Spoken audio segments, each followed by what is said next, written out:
A tractor drones on a hillside off in the distance as James Gordon points from his driveway to fields on the rolling hills beyond. That dirt road going up on the side of the greenhouses, that is going up through the center of their property. All of that is the southern part of the Lilac Hills Ranch project. Gordon lives on the edge of the 600 acres where Accretive Investments proposes to develop a master-planned community.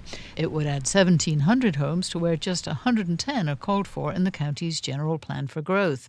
Gordon says there's a reason the developer has gone to the expense of collecting signatures and putting this project on the ballot, rather than going through normal channels. They could have avoided all this money and just gone to the Board of Supervisors, but they didn't because they couldn't.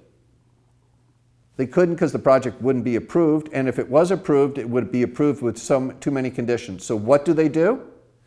It was cheaper to spend a couple million to throw it on the ballot because they could, sham the voters and a sweetheart deal for the developer.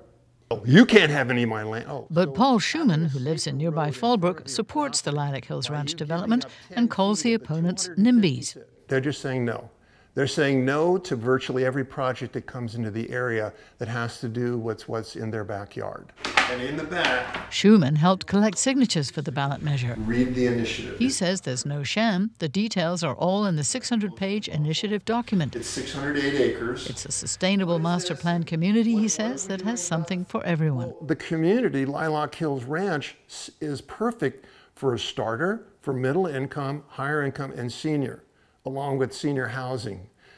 So the entire community can stay together. I can have 4 generations of family within a community, and they will all feel like it's their home. Schumann says voters all over the county understand the need for more housing. If we put it to the voters for the first time will have a democratic process. They will be able to look at the project and go on, that's something the county needs. But it's a democratic process that, in one vote, could overturn another sort of democratic process, years of community planning. By putting the Lilac Hills initiative on the ballot, the developer, Accretive Investments, effectively bypasses more than a decade of local planning.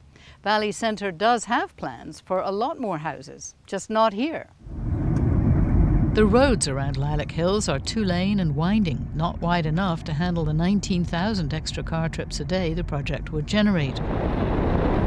About 7 miles to the east, where the local community planning groups did call for more dense development, the county put in a new 4-lane road from Escondido up to Valley Centre.